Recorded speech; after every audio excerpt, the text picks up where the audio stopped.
Fala galera, tudo bem com vocês? Eu sou Euclides, está começando o Despluga. Pode chegar e já vai deixando o seu like, compartilhando o vídeo com seus amigos e não se esqueça do mais importante. O que é o mais importante? O mais importante é você se inscrever no canal. Não se esqueça de se inscrever no canal, para você é só um clique, mas dá essa força para a gente aí, tá bom? Deixa o seu joinha aí, siga a gente também lá no Instagram, é Despluga Podcast. Minha equipe hoje é formada por Fagner Arruda na mesa, comandando tudo. Na produção, Fátima Nunes. Vamos que vamos, vamos que vamos. Quero falar da nossa convidada. A nossa convidada de hoje, ela é arquiteta urbanista, professora universitária na área de projetos, especialista em construção civil, gestão de projetos de cidades inteligentes, mestranda, né, em meio ambiente e desenvolvimento regional. Seja bem-vinda, Thaís Constantin. Tudo bem com você? Tudo jóia. Seu nome mesmo é Constantin Costa Constantin. Não tem o N, né? Não tem. A tradução correta é Constantin. Constantin? Isso. Constantin. Então, vamos falar um pouco de você, como é que esse tanto de atividade aí que você exerce, como é isso? O arquiteto é um ser hiperativo, né? Por formação. Na graduação, a gente vê do micro ao macro, né? Então, de uma decoração de interiores a pensar uma cidade, uma região, né? Então, a partir disso, a curiosidade que move esses profissionais. E a gente nunca pode parar de estudar, né? Então, sempre que tem oportunidade, estamos fazendo mais alguma coisinha, E professora não pode parar de estudar, né? Então, sempre que Qual é a matéria que você leciona? Eu sempre vou para a linha de projeto, né? Que são os ateliês. Então, cada ateliê é uma temática e é onde os meninos aprendem. Eu chamo meus alunos de meninos. É onde eles aprendem a projetar de fato, né? A criar. Como é que são os ateliês? Os ateliês geralmente são salas com pranchetas, né? E lá a gente ensina as técnicas de desenho, né? E tem toda a parte teórica, que é sempre no início do semestre, e depois vem a parte prática, que é a parte mais gostosa, né? Até a entrega final do projeto. Você começa um projeto do zero lá? Do zero. Por exemplo, vem com o tema escola, né? Escola de ensino infantil. Esse vem o tema pronto. Aí a gente vai desenvolvendo. As duas primeiras aulas, geralmente a gente pega a teoria e depois já começa a projetar. Então, estudo de ergonomia, de ambiente. Né? E lá na prática, como é que é? Como é que faz a prática nesses laboratórios, nessas aulas? A gente sempre escolhe um terreno na cidade, né? Um terreno que seja generoso. Eu gosto de pegar terrenos generosos para os meninos utilizar maior a criatividade, e faz a visita ao terreno para identificar os condicionantes ambientais, que a gente chama, e a partir daí ele já começa a imaginar, a partir do terreno, a volumetria, né, que a gente fala, que é mais ou menos o que eles estão imaginando que seria a escola. Aí, a partir da volumetria, vem todos os blocos, os ambientes. Como é que você se interessou por essa área, assim, lá no início? Como que você se viu arquiteta?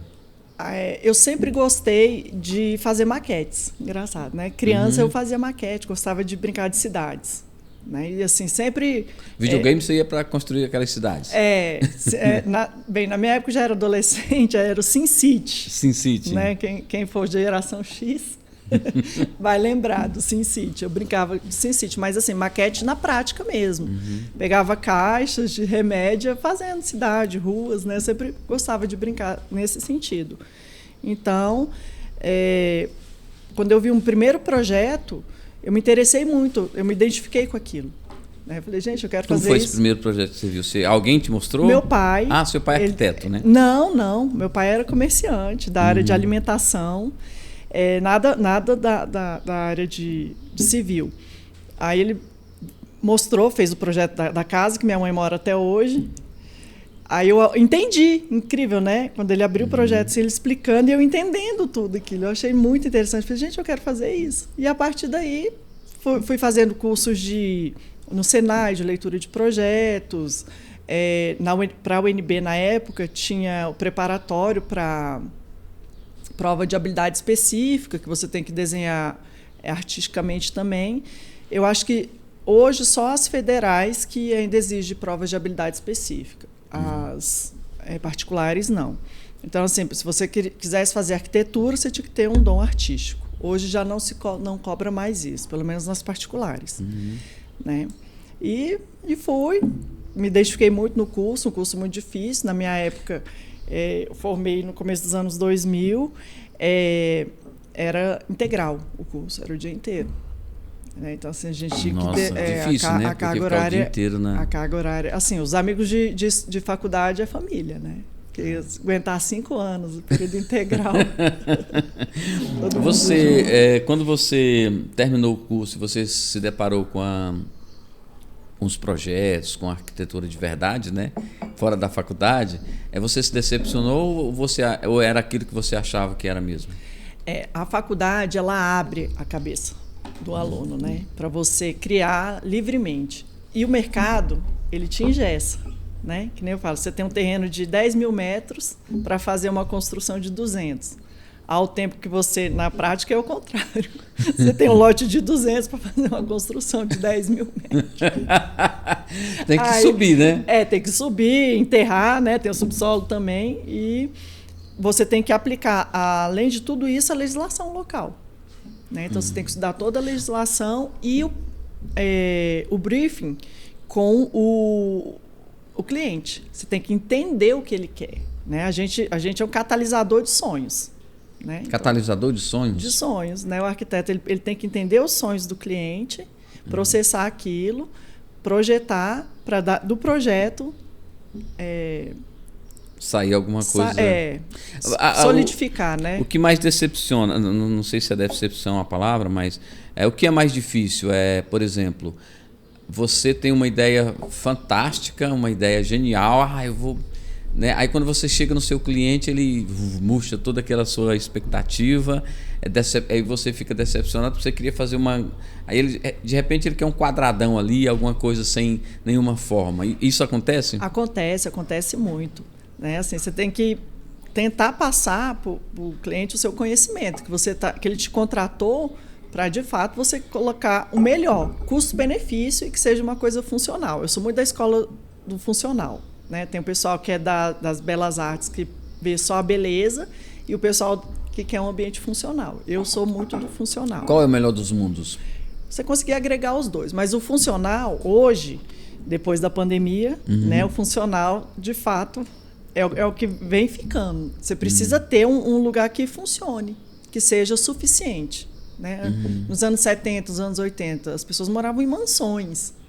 Né? Hoje a gente mora em casa de 120 metros muito confortavelmente, né? Em apartamentos de 60 metros muito confortavelmente. Então, assim, isso depende da escola e da época. Mas isso não tira um pouco daquele brilho da arquitetura? Depende do bolso da pessoa e do sonho dela. Mas hoje o projeto o que seria um projeto custo-benefício, assim, na sua visão? Um custo-benefício é que atenda às expectativas do cliente e que caiba no bolso dele, né? Porque às vezes assim, eu quero morar num castelo, mas eu só consigo morar num casebre, né? Então eu tenho que filtrar isso, né? Que eu more numa cabaninha bem legal. Quem é que você admira nessa área aí? Eu gosto, assim, eu não tenho um específico, né? Eu gosto muito do Frank Lloyd Wright, a Casa da Cascata dele é muito, assim, é um dos locais que eu quero conhecer. Casa da Cascata? Casa da Cascata, fica nos Estados Unidos, o estado eu não lembro.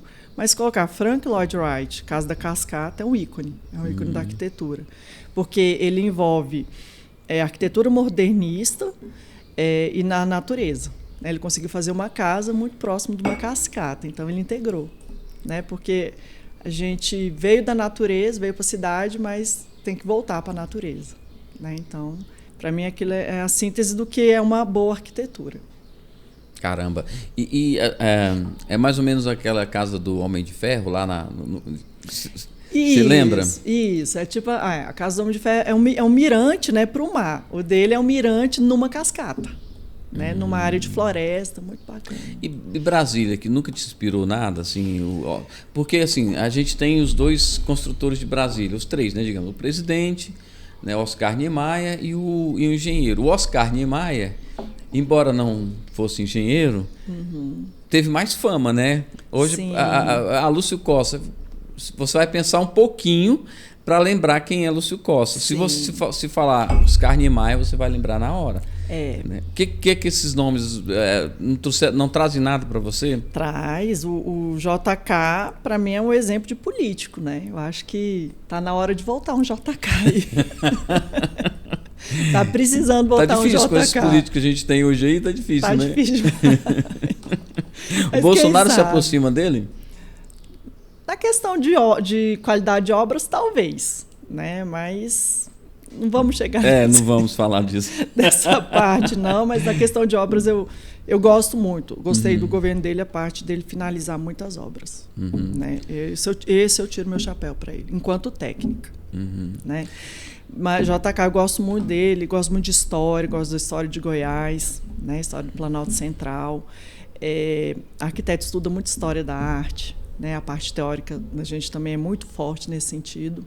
Aqueles casarões lá de Goiás, que você fala? Sim, os casarões, né, arquitetura colonial. Os escravos andavam arrastando corrente ali e também. Tal. Lusiânia, né? Lusiânia está aqui do lado. Na verdade, Brasília está dentro de Lusiânia. É verdade. Né? Está dentro de umas terras cedidas por Lusiânia, vamos falar assim. Eu gosto muito dessa história. Brasília... Eu falo que eu gostaria muito de ter vivido nos anos 60, que deve ter sido maravilhoso Brasília naquela época, né? A construção, você chegar aqui num cerrado que não tinha nada e em 5 anos... eu acho que era assim, era uma terra de oportunidades, né? Assim, quem tinha visão... Quem tinha 10 centavos de visão... Veio para cá, se deu bem. Hoje a família está bem estruturada, né? Os filhos, né? A gente vê, né? Muitas famílias que acreditaram. Às vezes algumas pessoas vieram, mas elas não tinham estrutura, né? Não tinham, por exemplo, vieram de cidades pobres, vieram muito pobres, Sim. Tão pobres que não tinham como desenvolver nada, né? Porque foram trabalhar, foram servir de mão de obra mesmo para construir a cidade que hoje nós temos aí. Né? Mas mesmo os candangos, os primeiros, tiveram muita oportunidade. Né? Em Valparaíso, né? A gente tem o seu Lindolfo. Seu Lindolfo Imóveis. Ele foi pioneiro? Pioneiro, sim, em Valparaíso, mas ele foi candango. Candango foi quem construiu Brasília, né? Ele estava lá no canteiro de obras. Candangos foram os que construíram e brasilienses os que nasceram Os que aqui. nasceram. Eu sou brasiliense. Você é brasiliense? Você nasceu aqui? Eu nasci em Brasília, mas sempre morei em Valparaíso. Porque às vezes alguém que está lá fora pensa assim, qual a diferença de candango, brasiliense? Isso. Acha que candango é um nome pejorativo. E não é, né? Não é. Candangos são todos aqueles que vieram para a construção de Brasília e aqui construíram a cidade. O resto são brasilienses ou imigrantes, né? Os nordestinos, os paulistas, muitos mineiros, né? Goianos e tal. Gaúchos. A sua família é ascendência gaúcha. A gente veio... Meu pai, né, chegou aqui em 73, 72, 73... e no ramo da alimentação, né? E assim foi trazendo todos os tios, família grande, tanto do lado do pai quanto da mãe. Ramo da alimentação, abriu um restaurante, foi? Churrascaria. Uma churrascaria. Gaúcho, o negócio é carne. Churrasco, sabe fazer churrasco. E naquela época eles tiveram uma boa oportunidade, né? Porque Brasília era lugar de oportunidade, né? E não tinha churrascaria, tinha uma outra, então a gente veio numa leva boa.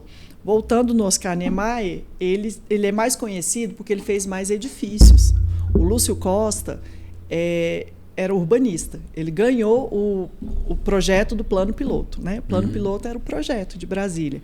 E às vezes as pessoas não sabem, mas o Lúcio Costa foi chefe do Niemeyer. Sim. Niemeyer estagiou no escritório dele, né? E convidou ele quando teve o concurso do Plano Piloto de Brasília. E o projeto dele, de fato, foi o melhor. Né? A gente olha assim hoje as outras ideias. Não, e tem coisa que você olha assim e fala, isso aqui não foi feito em 1950, não foi, não tem como. É muita estrutura, é muita, né? É E tá até hoje. Hoje a gente já fica na dúvida se fosse mas, fazer uma obra dessas, mas né? olha só, antes de Brasília, Goiânia foi uma cidade planejada, BH foi uma cidade planejada, Aracaju foi uma cidade planejada. Né? Aí então, depois assim, Palmas, né? A última foi Palmas, né? Palmas é uma capital. imitação de Brasília, né? Até o nome, né? Até Super nome, quadros. né? Não, quando eu cheguei lá, quando eu fui lá a primeira vez, mas isso aqui eles fizeram uma cópia de Brasília, um rabisco de Brasília e fizeram aqui, né? Tanto que funcionou, né? Que funcionou. eles replicaram lá. Pois e os urbanistas, então... eles não são muito conhecidos, né? Por isso, porque o trabalho do arquiteto é o edifício. Né? Aí, às vezes, um monumento, um edifício, ele tem o status de monumento. Aí ele aparece mais que o urbanista. Né? Mas quem pensa a cidade é o arquiteto urbanista. Só que a gente não tem muito espaço, porque o urbanista ele só trabalha no poder público. E o poder público não abre espaço para o urbanista. E os políticos não pensam nos técnicos urbanistas. Por isso que a gente tem esse caos nas cidades. As cidades não são pensadas. Elas acontecem. Valparaíso foi pensada? Valparaíso foi pensada inicialmente pela Encol. Encol era uma grande construtora de Goiânia, né? E ela fez um bairro em Goiânia, o Parque das Laranjeiras, que eu falo que é a mãe de Valparaíso. Parque né? das Laranjeiras? Fica perto do autódromo. Ah, tá. Lá antes do Ateneu. Fica perto. Setor Pedro Ludovico, né? Tá. Ele fica do lado. Você indo, né, para o autódromo. Para o autódromo do lado direito. Ele faz divisa com a Aparecida. É muito parecido. Esse nome não me é estranho. Parque das Laranjeiras. E deu certo lá. E nessa região, Brasília sempre teve uma dificuldade de terras, né? Ou eram cedidas ou eram invadidas. E as construtoras viram o entorno como uma área. Uma oportunidade de construir mais em conta. E pensou-se em Valparaíso. Né? Então, em 79, inaugurou Valparaíso 1. Começo de 79, Valparaíso 1, depois Valparaíso 2. E foi pensado como unidade de vizinhança. Né? Quem é de Brasília, as superquadras são unidades de vizinhança. Então, tem as quadras residenciais. Pensaram no eixão até Valparaíso ali, né? Provavelmente, né? Saindo ali do zoológico ali, por ali, não é? Acho que lá tem uma saída, né? Sim. Um pouco para cá, né? O quê? Uma pista direta para Valparaíso. Isso, eles pegam a Épia, sentido sul e vai embora, chega lá em Valparaíso. E era uma unidade de vizinhança, né? Pensado como a área residencial, área comercial, área institucional. A Encol, na época, entregou escola, posto de saúde, praça, clube, o shopping, ela chegou a fazer. Né? Infelizmente, em 96, ela faliu. Quando ela estava começando, ela fez condomínios horizontais, né, que são só dois pavimentos, e quando ela estava migrando para os edifícios, ela faliu. Né? Aí eu falo que se a Encol não tivesse falido, Valparaíso era outra cidade. Era, né? Era, mas assim, inicialmente ela foi pensada, depois ela foi acontecendo. E hoje está uma tragédia. É mesmo? É uma tragédia na infraestrutura. Eu falo que arrumar Valparaíso é enxugar gelo. Porque é difícil? Porque é difícil. Um setor de chácaras, eu falo que é um crime. Mas todo mundo fala que nesse setor de chácaras, né? Porque, assim, Valparaíso tem loteamentos de 1959, que é o Parque São Bernardo. Né? Porque, assim, lá era Lusiânia. Pertencíamos à Lusiânia. E foi feito vários loteamentos e loteamentos de chácaras. E chácaras de recreio. Que era o quê? O pessoal morava em Brasília e queria passar o final de semana na chácara. Era muito, muito próximo, muito tranquilo. Lá tinha muita água, muita área de cachoeira.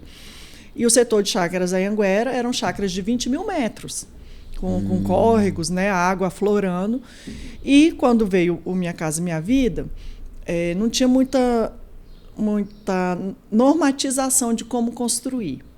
Né? E o setor de chácaras Anhanguera ele ficou muito no centro, entre o Céu Azul, que é um distrito grande de Valparaíso, e o Valparaíso 1, que eu chamo de centro da cidade. Né? Sempre o primeiro bairro é o centro. E o setor de chácaras ele sofreu uma especulação, um boom imobiliário sem precedentes. Né? Se você pesquisar Valparaíso, Minha Casa Minha Vida, você vai entender que a cidade não tinha estrutura para suportar aquele tanto de condomínio. E a gente tem um problema, um grande problema. Porque o setor de chácaras é aquele que desce, depois sobe. É um que fica do lado, parece que tem uma... Está falando do Lourdes Meireles. É um setor de chácara, é o outro lado. O Lourdes Meireles, graças a Deus, não conseguiram arrumar a questão fundiária dele. Ele vai se manter por muito tempo, espero, que como setor de chácaras, porque ele fica ao lado do maior manancial de Valparaíso, que é o Ribeirão Saia Velha. Lá hoje é o lote quadrado mais caro ali de Valparaíso, não é? O Lourdes Meireles? Ainda não, Fatinha. Ainda não. É o Esplanada 3. Os Esplanadas e o Esplanada 3. É o mais caro. Aí lá do outro lado, lá perto do você falou dessa... Do Céu Azul. Céu Azul. Aí lá não tem solução? Pois é, eu não sei. O povo quer arrumar, né? Tá tentando. A Anhanguera. Pois é. Ó, você imagina. Eu dou sempre esse exemplo. Eu tinha 100 lotes de 20 mil metros. Né? Então, eu tinha 100 famílias morando. Uhum. Aí, desses lotes de 20 mil metros, foi desmembrado em lotes de 5 mil metros. Em 5 mil metros, fizeram 90 casas. Nossa! Só por aí você imagina, né? Então, assim, num quarto que eu tinha uma família, eu tenho 90 hoje. Então, assim, a água não dá conta, a energia não dá conta, asfalto. Lá não tem drenagem. De onde vem não esse tem pessoal esgoto. todo? De Brasília. A grande maioria é de Brasília, porque Brasília não consegue absorver. Nunca, né? Nunca deu conta. Você pode ver, as cidades satélites foram feitas para o excedente que estava no plano piloto. Aí foram feitas as outras cidades satélites doando a área.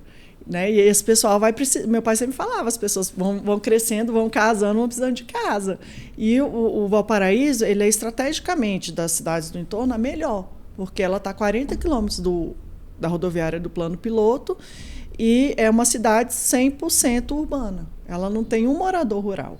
No censo, estão arrumando o IBGE agora, fazendo o censo, né? Você pode ver, população rural, 0.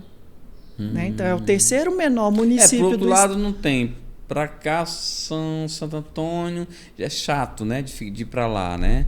Fica fora do eixo, né? Que a gente pensa assim, né? Aí para lá, Alexandria, Abadiânia também. Pode ser que algum dia cresça para esse lado, né? Mas a tendência das cidades sempre é crescer na região sul. Vai para o sul, né? Sempre na região sul. Realmente, você falando aí, o Valparaíso, ele começa lá naquele chifre lá, como é que é? O chifrudo. Chifrudo. É o solário. Solário. Você sabe a história do solário, Não, né? Conta pra gente. Foi o presidente da França, deu de presente pro JK. Aquele... o solário.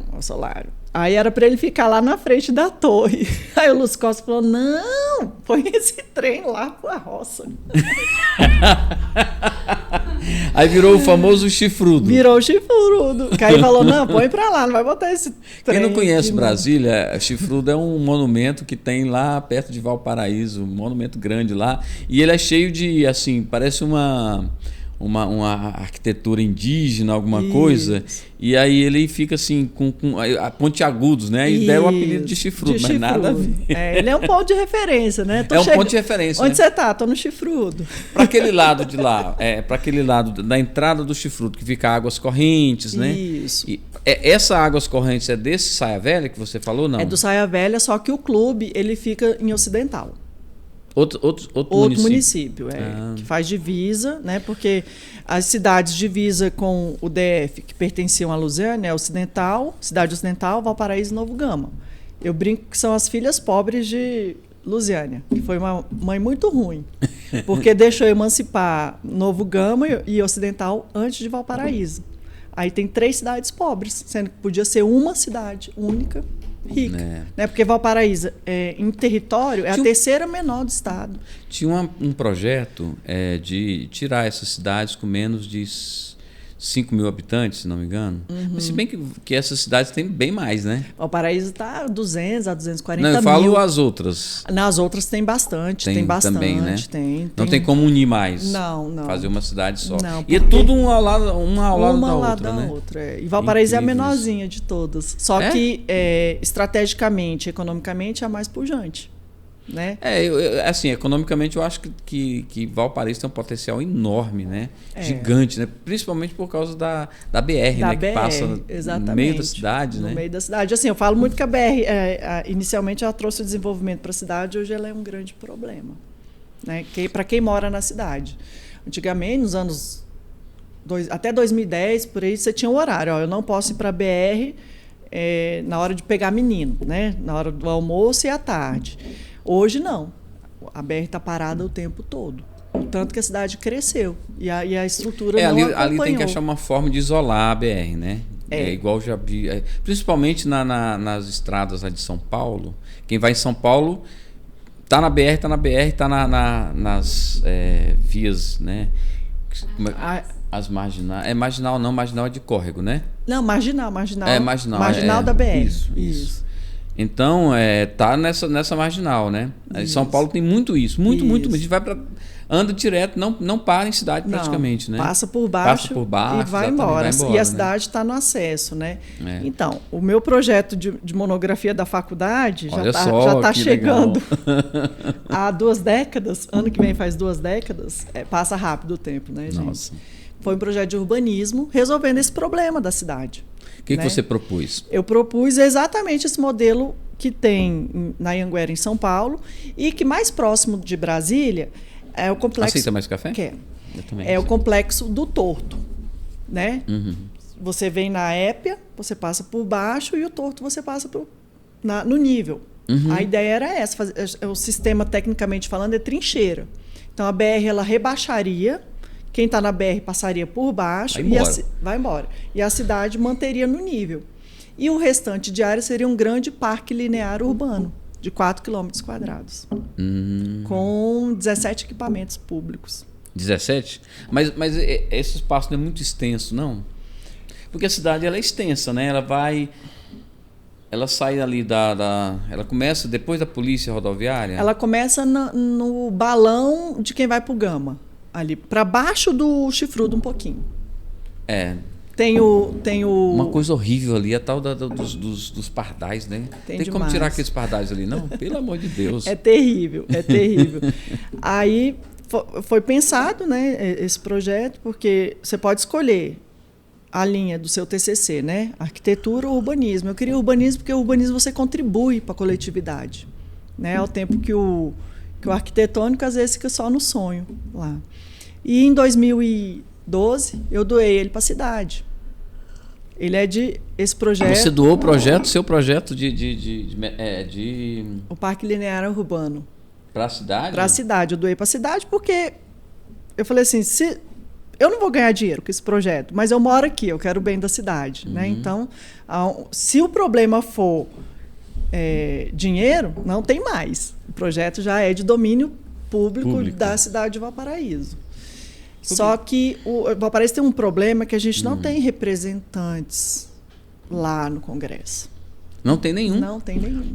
Mas o deputado Rubens Ottoni não é de lá? Não, o Rubens Ottoni é de Anápolis. Ele já ajudou muito o Valparaíso. Tá. Ele já ajudou muito o Valparaíso. Mas eu digo assim, Lusiânia, a gente ainda tem um vínculo político muito grande com Lusiânia. Então, os deputados de Lusiânia levam as emendas mais para Lusiânia. Entendi. Né? Sendo que é sempre uma discussão que eu faço, a 060. Né? Ela começa em Anápolis e vai para Campo Grande, né? Ali, depois de Goiânia, até a divisa do estado, você só tem plantações e currutelinhas, né? Que nem diz o goiano. São cidades pequenas, de 10, 15 mil habitantes. E todo cruzamento tem uma trincheira. Todo cruzamento tem uma trincheira. E eu não entendo porque Valparaíso, que está colado... Não tem. Não tem, né? É o acesso principal de quem vem do sul e sudeste, não tem essa solução. O que seria trincheira? Trincheira é isso, um desnível, o buraco do tatu. Tá, o buraco do tatu... É o buraco do tatu, só que o buraco do tatu está em 3 níveis. Né? Tem o buraco, a plataforma térrea da rodoviária e a superior. Nesse sentido, não. Ele seria só o buraco do tatu e a plataforma. Sendo que a plataforma é a ligação ao nível da cidade. Entendi. E a BR passa por baixo. E lá a gente tem marginais. Né? Então, você quer entrar para a cidade, você pega a Marginal. Entendi. É mais ou menos o que eu falei que acontece em São Paulo, né? Exatamente. Tem muita cidade. Até acho que. Não sei se a Badiânia é nesse modelo. Não, Badiânia não. Tem uma cidade que a gente passa nela. Quem quer seguir na sua viagem vai embora no centro, né? As marginais são da cidade, são né? Da cidade. Evita aquele sufoco, aquele trânsito horroroso. Exatamente. Mas me fala mais sobre essa questão da divisa lá lá do Chifrudo, né? Sim. Porque ali está começando um novo... a população está crescendo ali naquele meio. Naquela região. Ali é Santa Maria. É? Uhum. Até do lado de lá? Porque Santa Maria é do lado de cá, né? Do lado de cá que eu falo, do lado de quem vai para lá, daqui para lá, lado direito. Do lado direito. Do lado direito, Santa Maria. Do lado esquerdo seria... Eu acho que é Santa Maria também. É? Porque era a antiga fazenda Santa Maria, né? Ah. Os bairros de Brasília... Esse negócio de Santa Maria é por causa dessa... Das fazendas. Das fazendas? Das antigas fazendas. Taguatinga era uma antiga fazenda, Gama era uma antiga fazenda, Sobradinho era uma antiga fazenda. O plano piloto chamava Bananal. Bananal? É. Caramba! Eu não sabia disso. Isso. Eu não sabia disso. A grande maioria Você sabe por que... Riacho Fundo. Riacho Fundo? Era uma fazenda também. Caramba! E por que o Juscelino escolheu logo o Bananal para fazer a Brasília? Por conta do Paranoá, né? Era um ribeirão Uhum. e era o local mais propício para... O Planalto Central, a gente tem esse problema, né, da umidade. E lá era o local propício para você poder fazer a barragem, foi feita a barragem do Descoberto para ter mais umidade. E fizeram o lago. E fizeram o lago. O lago, ele é artificial. Né? A gente pensa que não, Como é que, por exemplo, nós estamos numa cidade que é de 1950, né, na década de 50, digamos assim. E como que um arquiteto pode se manter atualizado? Porque assim, os projetos vão evoluindo. Você falou que antigamente o pessoal vivia em mansão, depois o pessoal passou para o economicamente possível. Isso. Como que o arquiteto se mantém atualizado para entender essas tendências e aplicar para os seus clientes? Às vezes o cliente está querendo fazer uma mansão do Zé Rico lá, né? Do castelo. A casa do Gustavo Lima. Casa do Gustavo Lima. E não, peraí, vamos fazer alguma coisa mais eu diria, que a pessoa usável, né? Mais funcional. Funcional, exatamente. Isso. Então, a gente não pode parar de estudar, né? E o canteiro de obras é uma grande escola. É um lugar que o arquiteto tem que estar o tempo inteiro em contato com o mestre, em contato com o engenheiro. Né? Então, é uma grande família. Você tem que conversar a mesma linguagem com o cliente, com o mestre, com o engenheiro para a obra acontecer. Então, depende muito que nem eu te falei, do sonho do cliente. Se ele quer uma casa, tipo uma mansão da Casa Branca, que nem a do Gustavo Lima, nada contra, né? Inclusive é muito bom que a gente ganha mais dinheiro, quanto maior. Mas o arquiteto pode viver só de dinheiro, né? Não é isso. Claro que ele tem que viver de dinheiro, mas eu falo assim, não é só o dinheiro que importa, não, a realização, né? Todo projeto é um filho, né? Às vezes o cliente quer mudar alguma coisinha, você fica, oh meu Deus, mas aí você consegue ir ajustando, né? Vai fazendo as alterações para atender o sonho dele e que seja um projeto bonito, né? Eu falo assim, quando muda muito o projeto, vira um pequeno Frankenstein. E acontece, mas quem vai morar na casa é o cliente, né? Uhum. Você diria, então, que para se manter atualizado é estudar? É estudar o tempo inteiro, não pode parar. E as escolas? Quais são as principais escolas? Modernismo? Hoje é o pós-contemporâneo. Pós-contemporâneo. Né? Eu gosto muito do modernismo, porque Brasília foi feita na época do modernismo. Né? A gente tem essa paixão por Brasília. A gente é um pouco de França aqui. É um pouco assim, né? Vive o diferente do país. Eu até brinco que Águas Claras parece que é um bairro que foi colocado dentro de Brasília, ele não combina, né? Porque Brasília é horizontal. Então, de todo lugar que você está em Brasília, você vê o horizonte. Né? E Águas Claras, não. Parece que você está em São Paulo, por exemplo. Então, assim, ela destoou bastante do que era a proposta de Brasília. Né? Os edifícios de até 6 pavimentos. Com certeza, especulação imobiliária, né? Lá também era uma fazenda. Lá o pessoal plantava, né? Era a área de plantação. Que tinha os bolsões de produtores, né? Então, Riacho Fundo, aquela região Vicente Pires. Arniqueira, Águas Claras, era tudo a área de produtor, pequeno produtor rural, né? De hortaliças, os japoneses, né? Esse pessoal que domina mais essa área. Braslândia se manteve até hoje, talvez pela distância, né?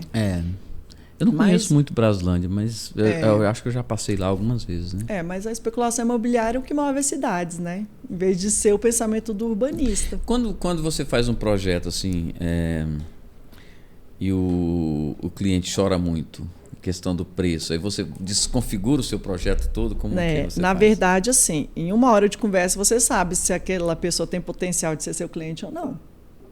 Você dispensa ele? Sim, você tem que dar as contas para cliente também. Não é todo cliente que vale a pena. Eu falo isso com os meus alunos. Eu falo assim, gente, tem cliente que vale a pena, tem cliente que não. Porque às vezes ele está rifando o seu trabalho com outro profissional. O fulano me cobra tanto, mas você trabalha por hora. Por exemplo, a gente tem horas trabalhadas, né? E às vezes o preço que ele quer pagar não paga a sua hora. Eu brinco muito. Isso, hoje eu sei mais ou menos o valor da minha hora. Né? Eu falo que o ideal... Mas tem horas e horas, né? Horas e horas. Mas tem assim, a sua hora talvez seja X. Isso. Aí talvez aquele cliente queira um profissional que a hora dele seja Y. X dividido por 4. Aí, assim, tem o pessoal que está começando a carreira, que se disponibiliza, né? A meninada que está na faculdade, que já está dominando os softwares. Aí tem cliente de todo jeito. Hoje, eu consigo estimar se aquela pessoa tem potencial de ser meu cliente. Né? Se chorar muito, para mim, não vale a pena. Porque não paga o meu trabalho. Como é que você avalia isso? Por exemplo, ele vai pedir um desconto lá. Aí você vai falar, o meu limite é 20%. Isso, é tanto. 10% Isso. de desconto. Isso, tal. exatamente. Eu pedi, sei lá, R$10.000 no projeto. Aí se você chorar 10%, vai descontar 1.000, vai ficar 9.000 ao mínimo que eu consigo fazer. Isso. Passou disso, eu dispenso o cliente, porque não vai valer a sua hora de trabalho. Exatamente. Porque assim, e tem várias formas. Você tem só o projeto, tem o projeto acompanhamento de obra, tem o projeto aprovação na prefeitura, que está terrível. A aprovação da prefeitura, meu Deus, nunca pensei. Dia desses eu tive que ir na Câmara. Pedir para o povo aprovar o projeto. Conversar com os vereadores. É mesmo? Que eles não aprovavam um projeto de 45 metros quadrados. O que eles alegavam? Porque na pandemia os processos ficaram todos virtuais. Né? E os analistas lá, eu não sei o que aconteceu. Eles só aprovavam das construtoras. E os arquitetos, a gente fez até um grupo, porque hoje tem uma galera boa de arquitetos jovens na cidade, né? Eu sou das primeiras arquitetas lá, mas hoje, graças a Deus, já tem vários escritórios. E ninguém conseguia aprovar. Tipo assim, quando dava uma exigência, cumpria, aparecia outra. Né? Então, assim, um projeto que você aprovava com 3 análises, eu estava na 9ª. Aí eu falei, não, vou ter que ir lá brigar politicamente. Não queria, mas vou ter que ir. É o jeito. Aí, na outra semana, aprovou. É mesmo?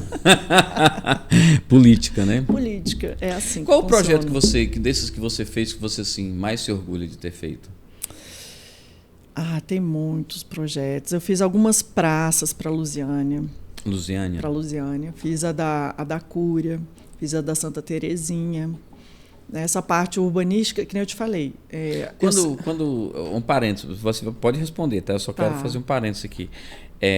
Quando você trabalha para o Estado, governo, pela prefeitura, qualquer órgão, é mais tranquilo porque você não tem limite orçamentário?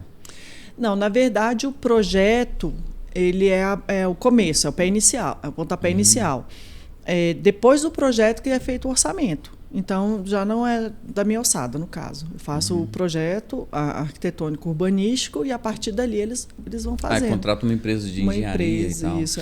Porque pela 8666 não pode a mesma... que fez o projeto não pode executar, né? Exatamente. Mas tem o projeto já tem mais ou menos um valor estipulado para... um valor médio, né? Você tem um valor médio. Aí eles podem fazer em etapas também, né? Geralmente faz em etapas. A de Lusiânia eu doei. Doou? Doei. Porque o último semestre eu ganhei uma bolsa pela filantropia da Católica, através de um padre amigo da gente. Aí eu fiquei com essa dívida aí que... Aí você queria fazer alguma coisa. Queria fazer alguma coisa, esse urbanista. Lá em casa tá precisando fazer... Mas assim, o urbanista a gente sofre, né? É. Fiz a primeira reforma da Praça do Céu Azul, eu fiz algumas pracinhas, a UPA de Valparaíso, uma UPA em Lusiânia. Né? Qual é o estilo que você mais se identifica, assim, que você trabalha em cima dele? Eu gosto muito do modernismo e do contemporâneo, é o que a gente trabalha mais, né? Mas Depende do cliente, como é que você avalia para você investir naquilo? Depende do cliente. Ou depende do... Assim, porque geralmente alguma coisa no lote já tem, você vai fazer um complemento. Uma reforma, né? Aí seria uma reforma. A reforma aí você pode alterar tudo, mantém as paredes, algumas paredes e altera tudo. É bom demais. Você acha que essa área... eu não acho, mas assim, vamos lá. Mas eu tenho que te perguntar. Você acha que essa área de construção civil ela é muito masculina ainda? É demais. É demais. A gente demais? A profissional da construção civil tem que se policiar, né? Ela não pode ir com qualquer roupa na obra. É mesmo? Porque a mão de obra é peão, né? Então, sim, você não pode ir sozinha, você não pode tocar obra à noite. Né? Eu já dispensei de tocar obra à noite. Os peões, eles mexem? Mexem, né? E assim, aí às vezes te desqualifica por você ser mulher também. Né? Então, geralmente, o meu trato é com o mestre. Eu sempre trato com o mestre de obras. E para as minhas obras, para os meus clientes, eu contrato os mestres que eu tenho confiança. Então, eu sempre trato com eles. Eu vejo alguma coisa errada, eu não falo nada, me remeto ao mestre. Aí você segue a hierarquia do canteiro de obras, né? Arquitetos, engenheiros, mestres e os trabalhadores da construção civil. Então, para não ter confusão, você fica até no mestre. Ele você tem alguma experiência que aconteceu com você? Não, nunca aconteceu nada assim. Mas assim, a gente briga muito com o mestre. Briga? Briga. O mestre, mas é uma briga saudável, né? É uma briga saudável. O mestre geralmente é o que tem mais conhecimento que o engenheiro, por conta da experiência dele. Ele tem a prática, né? Ele está ali praticando o dia a dia. Eles discutem muito, né? Com o engenheiro. Eles brigam muito, porque o engenheiro ele faz o cálculo sempre superestimado, né? O cálculo da estrutura ele sempre coloca no mínimo 30% a mais. E isso às vezes onera a obra. Mas você tem uma margem de segurança. Né? E às vezes o mestre... Ele bate o olho e fala, isso aqui está exagerado. Está exagerado, não precisa disso. Aí é onde começam as brigas. É que nem arquitetos e engenheiros, né? A gente briga assim. Também? A gente tira pilar, o engenheiro põe pilar. Ele quer segurança. Ele quer segurança. Ele prima, assim, os 5 anos dele é estudando estrutura, cálculo estrutural. E ele tem noções de arquitetura. E a gente estuda 5 anos de arquitetura e tem noções de estrutura. Por isso que são profissionais que devem trabalhar juntos. É difícil tirar pilar da obra? Não, só você vai ter vigas mais encorpadas. Né? Só que dá mais trabalho para ele calcular. Dá mais trabalho, né? Dá. E essa questão do meio ambiente? Sim. Porque assim, você precisa da licença da prefeitura, precisa não sei do que... Como que como é que você lida com isso? Então, a gente sempre procura... Hoje, na arquitetura, a gente trabalha com 2 termos muito novos, que é a neuroarquitetura e a biofilia. A neuroarquitetura é o quê? Você trabalhar com todos os sentidos da pessoa naquele ambiente.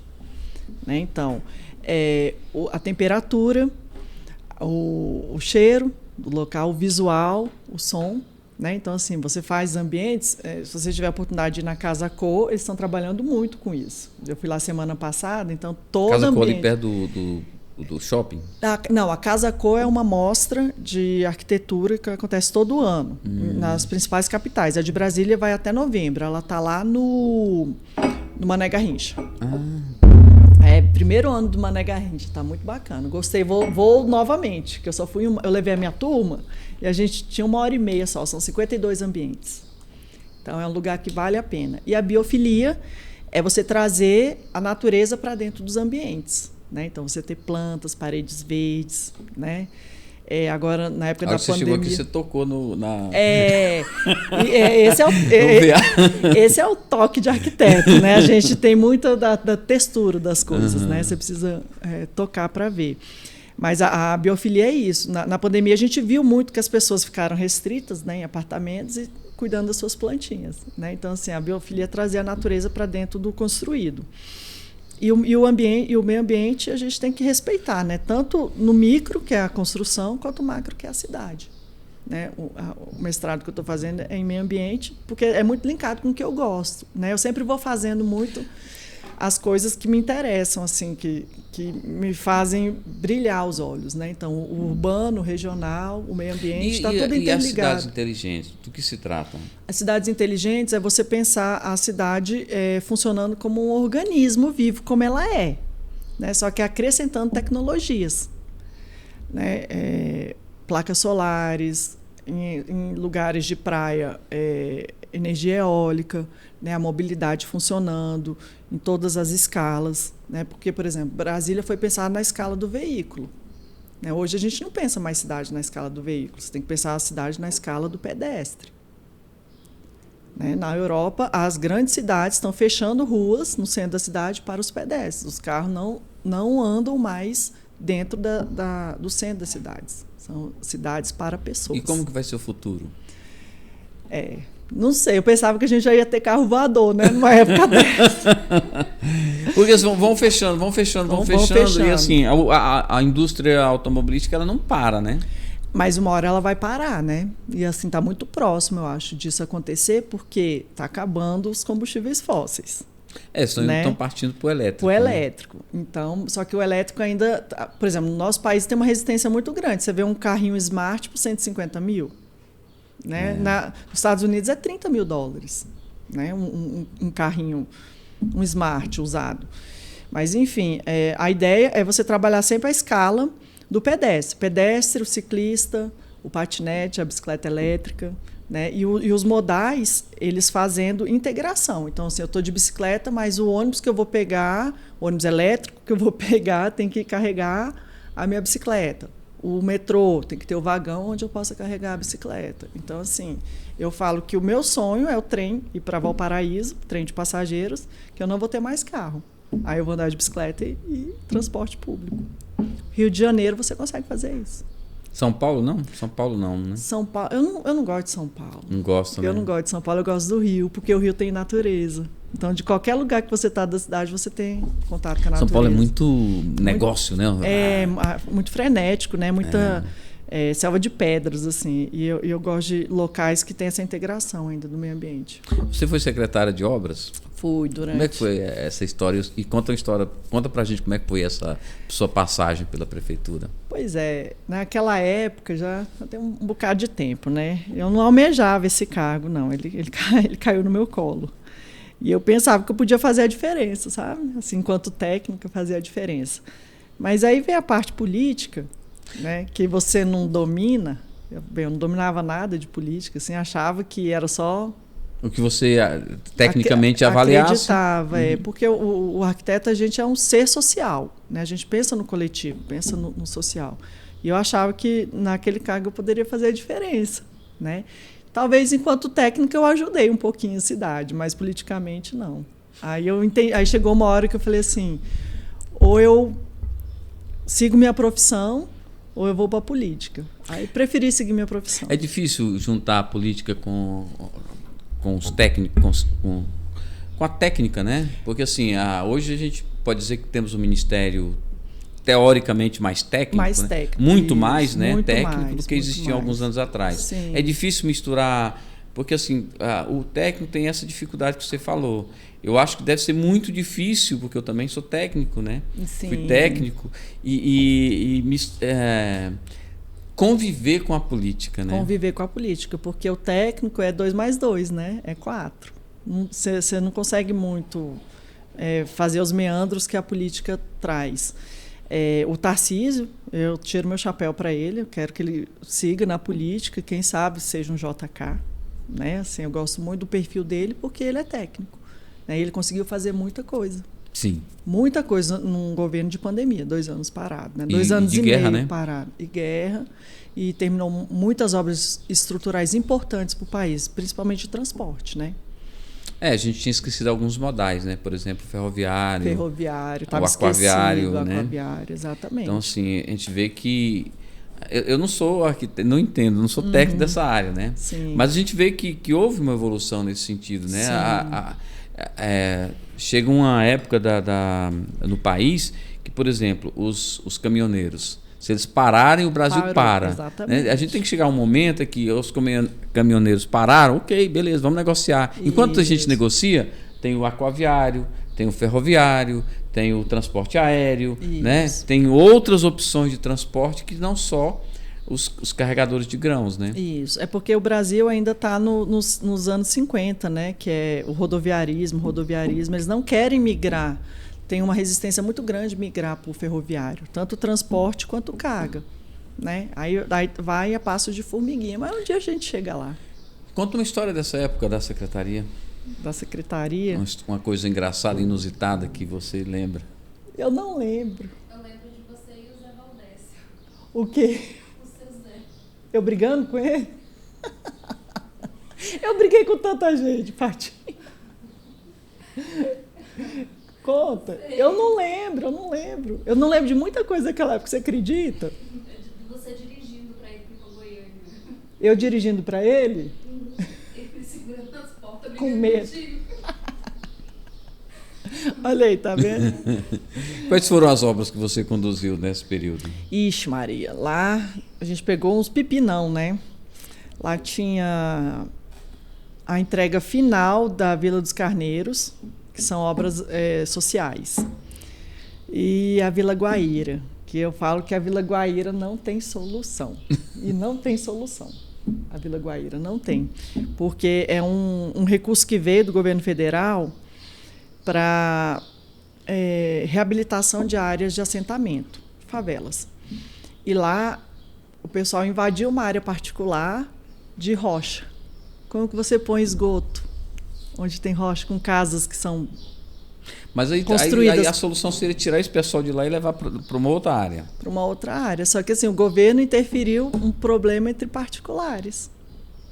Ele comprou um problema que não era dele. Né? E uma área de rocha, aí você não consegue finalizar o recurso porque você não consegue colocar o esgoto. E não tem como, né? Não tem como. É complicadíssimo. Eles né? tirou uma parte da população, colocou na nova Vila Guaíra, só que esse pessoal, eles são nômades, né? Nômades? Tipo cigano. Uhum. Então eles ganharam a casa. Passou o tempo, eles vendem a casa e voltam para lá. É um vício antigo, né? Vício, é um vício antigo que a gente tinha, já tem, né? Gente que faz isso há muito tempo, né? Então, eu lembro disso. Uma coisa legal, que eu achei legal, assim, que eu sofro um pouquinho, a gente conseguiu uns recursos no FNDE de 8 creches para a infância e 7 quadras. Né? Estão entregando algumas agora. Por que não finalizou? Na época entrou uma metodologia inovadora, era um termo do FNDE, que eram construções rápidas, pré-moldadas rápidas.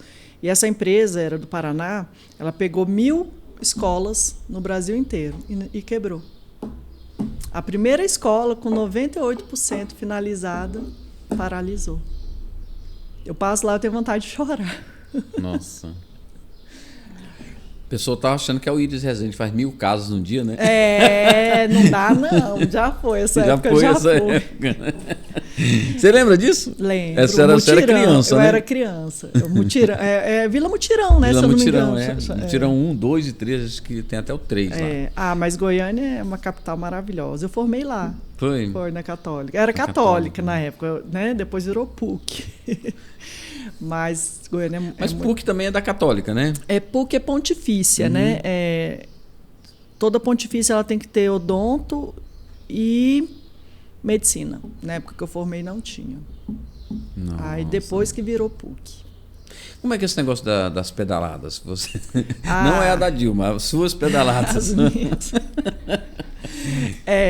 Então, eu sempre Eu sempre fui hiperativa, né? Dia desse que eu estava descobrindo que eu sou hiperativa, porque meu sobrinho é hiperativo, meu irmão é hiperativo. E eu sempre andei de bicicleta, desde criança, andava aquele Valparaíso inteirinho de bicicleta. E a bicicleta sempre fez parte da minha história, assim, sempre tive bicicleta em casa. E de 2013 para cá veio essa pegada de mountain bike, né? Como hobby. E eu acompanhava, tinha muitos amigos lá que andavam e tal, mas eu tinha muito medo, porque a gente não tem uma segurança muito legal lá na região para andar sozinha. Tanto que eu tinha uma bicicleta simples e eu vinha andar aqui no parque. Punha lá no carro e vinha andar no parque. Aí, através de amigos que tinham grupos de mountain bike, eu comecei a pedalar com eles. E são pedais de longa distância, né? A gente faz cicloviagens. Eu tenho um amigo que ele pedala, mas eu não dou conta de andar com ele. Dá, você começa ele vai devagarzinho. Ele vai começa onde ele anda. Não, você começa devagarzinho, com 10 quilômetros, 15, vai evoluindo. Quando você vê, você pedalou um dia inteiro. O Ari Fagner pedala muito, né? Ele pedala muito. Isso. Ele pedala muito. Você anda demais. também essas distâncias? Domingo a gente foi para Pirenópolis. É muito Saímos longe. meia-noite de Valparaíso. De moto eu vou, de bicicleta não. Primeiro pedal que eu fiz noturno. Eu sou diurna, né? Aí eu falei, deixa eu me desafiar. O ciclista de mountain bike, ele tem um desafio. Né? Ele não quer ser melhor que ninguém, ele quer ser melhor que ele, um pouquinho melhor que ele todo dia. Você andar mais quilômetros, você vencer maior altimetria, você conseguir pedalar à noite. Né? Então, assim, a gente saiu meia-noite, chegamos em Alexânia, estava amanhecendo o dia, né? 9 horas da manhã, chegamos em Pirenópolis, com altimetria de 2.000 metros. Caramba. Eu pensei que eu não ia dar conta, mas dei. Vocês vão parando? Vai parando. A cada 20, 30 quilômetros, para. Aí leva água, leva bastante alimentação, vai sempre um carro de apoio. E a volta vem numa van, né? Que tem o Transbike. Fomos em 18 pessoas. Geralmente fecha uma van, né? Aí, é mesmo? Aí busca. E qual o conselho que você daria para essas pessoas que caem sozinhas na ciclovia, assim, que se machuca todinho? Tem que usar capacete. Tem que usar capacete. Cair é inevitável, né? Cai a bicicleta e a moto, uma hora ela É normal vence. cair, né? É normal, faz parte cair. Você tem que saber cair, né? E você consegue acompanhar o grupo todinho? Vai junto com o grupo? Vou junto com o grupo. Caramba. Eu vou na cozinha. Eu falo que eu gosto de ir tomando café na cozinha. Cozinha é os últimos. Os São últimos? Os últimos, a gente está na cozinha. Mas eu converso demais, então eu vou conversando. E assim, quando você pega uma prosa boa com uma pessoa que você não conhecia ainda, você pedala 20 quilômetros e nem repara que andou aquilo tudo. Pois é. Né? O maior desafio são as subidas. Né? Subidas? As subidas, você tem que ter resistência nas subidas, né? A reta e a descida é o docinho, né?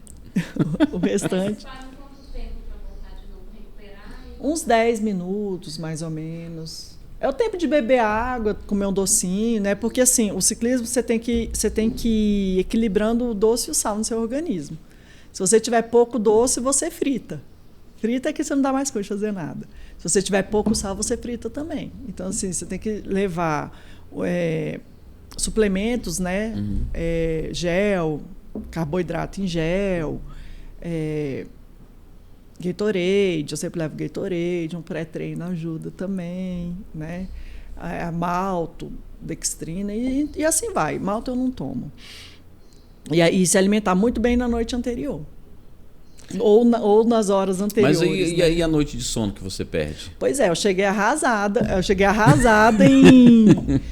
em Abadiânia. Em Abadiânia, em Alexânia. O povo falou, você não vai dar conta.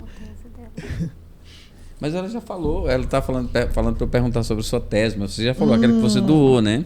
Não, essa foi da graduação. Agora eu estou fazendo mestrado. E é outra tese? É outra tese. Qual que é essa tese? Na verdade, é uma dissertação. Tese é doutorado. Doutorado, é uma dissertação. A minha orientadora puxou minha orelha um dia desse, que eu falei tese. Você não vai ser doutora.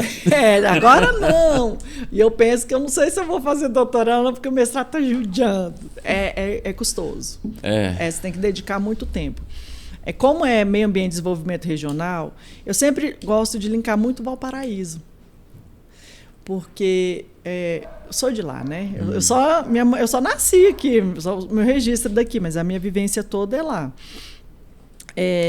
eu estou sugerindo uma rota de cicloturismo que sai de Corumbá de Goiás, aí passa em Santo Antônio, Alexânia, Novo Gama, Valparaíso, Ocidental, Lusiânia e finaliza em Cristalina. Cristalina? Cristalina. Aí lá Caramba. teria outra rota que seria por Minas até a Estrada Real. Então é um caminho. Meu sonho é fazer Estrada Real. Pois é, Estrada Real. De moto, né? De moto. Uns amigos meus fizeram de bike 13 dias pedalando. 13, né? 13. É porque assim, tem a Estrada Real, ela é bem dividida, né? Tem a Estrada Real primeiro, a Estrada Real. Aí tem as suas subdivisões que eu não entendo muito. Eu sei que é a Estrada Real também, né? E tem os totens, você vai seguindo os totens, né? Isso. Ela começa, tem 2 começos, né? Ela começa em Diamantina, uma rota, outra em Ouro Preto. E uma acaba no Rio de Janeiro e outra em Paraty. Paraty? Paraty. Ah, tá. Não tem uma que vai até Rio de Janeiro, aquela cidade que teve um acidente, que teve um desmoronamento? Petrópolis. Passa lá, eu acho que todas passam por lá. Por Petrópolis, né? Porque lá era a casa do rei, né? Uhum. O rei morava em Petrópolis, né? Ele tinha casa de veraneio dele. De veraneio. Não era de veraneio, não, era de inverneio, né? Que lá era mais úmido, mais frio. E um dos filhos tinha problema, né? Uma das meninas, eu não sei. Tinha problema respiratório e lá era melhor do que o Rio. Por isso que eles tinham lá. Sim, não era a Princesa Isabel. Não, era a irmã da Princesa Isabel. Eu acho. Eu não lembro, era um dos filhos do rei lá. Do Dom Pedro I, né? Foi. Segundo. O segundo? Eu não lembro. Não sei. Eu não lembro. Estou falando do segundo, mas eu também. História também não sou bom nisso, não. Eu li muito, mas a Covid comeu um pouco da memória da gente. Sim, mas continue sobre sua tese. Então. Sua tese não. Goiás só tem uma rota demarcada, chama Caminho de Cora Coralina. Ela começa em. Goiás. Não, em Corumbá. E finaliza em Goiás. É longe também. É longe. Eu já fiz ela pedalando como cicloturista. Talvez eu faça ela de moto depois. Foram 4 dias. Você consegue fazer de 3 a 4 dias. Depende do grupo. A gente foi com mochilinha na bicicleta e foi. A mochilinha no último dia tem 5 quilos, parece que ela tem 50. E só vai diminuindo, você vai usando as coisas? Não, vai aumentando. O cansaço vai aumentando. Vai diminuindo o peso, mas aí o peso do corpo, né? E a alimentação, você leva muita alimentação, a alimentação vai gastando também, né? Aí tem o Caminho de Cora, que é de Corumbá a Goiás, e tem a Estrada Real, que é a mais próximo da gente, é Diamantina, né? Então a ideia é fazer esse caminho de Corumbá até a divisa de Goiás, que é em Cristalina, que aí divide com Paracatu. Aí de lá seria outra dissertação, no caso, né? Para complementar. E isso seria seria um vetor de que seria o quê? 315 quilômetros. Muita coisa, né? E assim, é mais área rural. Né? Teria que fazer algumas rotas para a pessoa fazer só aquela rota e depois voltar. Não, ela vai, por exemplo, sai de Corumbá, dorme em Valparaíso. Aí sai de Valparaíso, dorme em Cristalina. Né? Aí chega lá na divisa. Rapaz, para você de bicicleta, você sair de Valparaíso e dormir em Cristalina, você tem que andar muito. Anda um bocado. E por chega estrada de chão. Lá. E por estrada de chão. Mas assim, a ideia é o desenvolvimento da nossa região, que ela é muito rica em recursos históricos, né? E naturais. A gente tem cachoeiras que você só conhece quando você está andando de bicicleta. A minha experiência, por exemplo, é muito diferente você fazer uma estrada de carro e você fazer estrada de moto. Exatamente. Já é totalmente diferente. Eu imagino que também, quando você sai da moto e vai para a bike, eu acho que tem outra realidade. Isso. Eu falo sempre que a moto é aquela viagem que você conhece o quitandeiro, que você conhece o cara do coco, a vendedora de doce. Isso. Você para ali, bate um papo enquanto descansa as costas, ali você conhece uma nova realidade. O pessoal, né, da beira de estrada, né? É bem legal, é uma experiência legal. Eu acho que é de bike. O que tem valor é o caminho. É o caminho, exatamente. É o andar, é o observar a paisagem, a cultura. Né? Por exemplo, aqui em Cidade Ocidental a gente tem uma unidade quilombola, que é o Mesquita. Né? Então, assim, não é muito divulgado na nossa região toda. Mais perto que a gente lembra é Calunga, né? Que é em Alto Paraíso. Mas tem um quilombo aqui do ladinho de Brasília. Então, você fazendo uma rota cicloturística, você leva para o país, para o estado, para o mundo, locais que até então é pouco conhecido, só localmente. Né? Entendi. Você divulga mais e isso traz atrativo econômico para a cidade. Você imagina, no Quilombo, lá eles fazem marmelada. Eles têm a festa tradicional de marmelada. Então, tem uma época do ano que faz. Você passando um circuito cicloturístico lá, você vai ter, você pode ter pousadas, bares, locais para vender artesanato, a própria marmelada. Né? Então, assim, você desenvolve aquela região. Legal. Você vai doar esse projeto também? Sim, tudo, né? Tudo é doação. E, assim, eu preciso linkar com o poder público, porque, assim, é muito barato você demarcar uma rota cicloturística, porque hoje é tudo digital, né? Então, você vai disponibilizar o track lock, que é para o... Georreferenciado? É georreferenciado. A gente vai andando e vai marcando. Aí, a partir daquela marcação, você disponibiliza para os seus amigos, em sites, né, pelo Instagram. E o que você precisa do poder público é justamente linkar as comunidades, para eles entenderem que aquilo é bom para eles, e a sinalização. Né? Por exemplo, o Caminho de Cora, ele é bem bonitinho. Ele é uma bota, desenho de uma bota escrito Cora. Se você indo de Corumbá para Goiás, cidade de Goiás, é amarelo. E você vindo de Goiás para Corumbá é preto. Então, tem toda a demarcação, né? Então, em pontos de dúvida, você olha, tem o preto. Você segue, então, preto, uma botinha preta ali. Você segue para aquela área. Legal. É muito bacana. A Estrada Real é porque os totens são muito antigos também, né? Então, assim, tem alguns que estão caídos, né? Eu vejo o pessoal que vai, né? Às vezes eu sigo alguns canais de moto. Sim. O pessoal vai, mas eu não achei o totem. Toda encruzilhada, né? Isso, tem um totem. Isso, tem um totem. Aí tem a setinha vermelha, né? Que é o local que você tem... Eu vi ele em Paraty. Eu estive em Paraty, a gente tinha uma amiga que morava lá. Aí, perto da casa dela tinha um totem, que era bem em Paraty, um pouquinho antes do centro. Aí tinha esse totem lá. Mas a Estrada Real, ela linka a história, né? Era a estrada por onde era escoado o ouro, que ia para a Europa, né? Esse caminho que eu estou demarcando, ele chama Caminho Cruz, que é a partir das estradas que a Missão Cruz veio para demarcar o quadrilátero do Distrito Federal. Do Distrito Federal. Mas eles vieram em 1896. Olha o tempo. Veio uma equipe técnica, né, com geógrafos, geólogos, engenheiros. Porque, obviamente, a capital não ia ficar no Rio de Janeiro por muito tempo. Né? Eles sabiam disso, né? Sabiam disso. Que ali não tinha condições de expandir, né? Isso, e fizeram muitas missões, né? Incursões cerrada adentro, para ver qual seria a melhor localidade. E a nossa área do Distrito Federal foi a melhor, né? Que tinha mais manancial, né? O divisor de águas, a gente está perto do divisor do Prata, né? Que é aqui pertinho, então, assim, não teria problema de ser. Só que quando eles marcaram, era 14.400 quilômetros quadrados. Hoje eu acho que é 5.000 com o DF, né? Então, assim, Valparaíso, teoricamente, estaria dentro do Distrito Federal.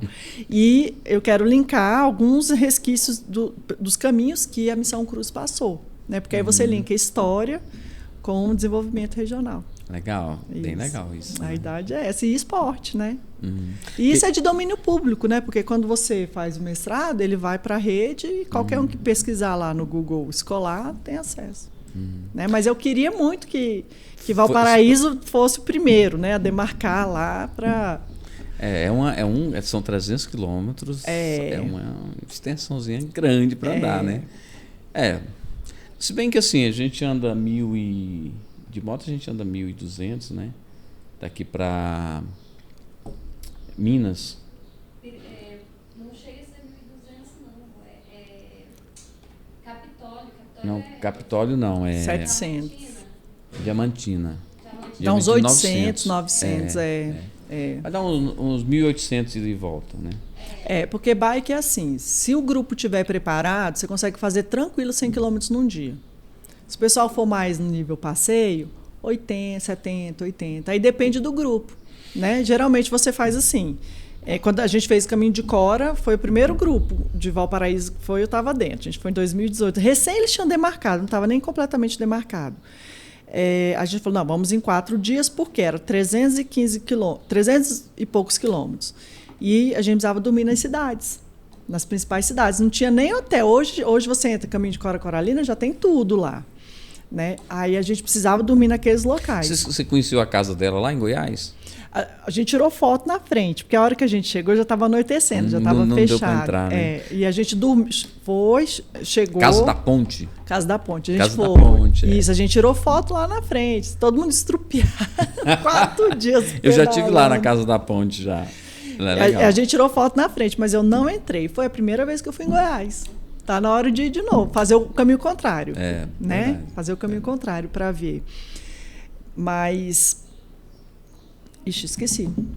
Você quer que o seu projeto, que é de domínio público... Não. É a divisa da quilometragem. Né? Então, você divide 300 por 4, aí você vê a quilometragem que você faz no dia e demarca o local que tem hotel. Então, assim, quem faz o roteiro tem que ter uma disponibilidade. Tem que sentar no computador e fazer bem feito, pesquisar, né? Ligar na cidade, ver qual hotel que você pode ficar, né? Enfim.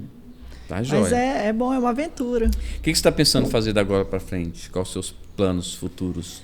Então, quero terminar esse mestrado.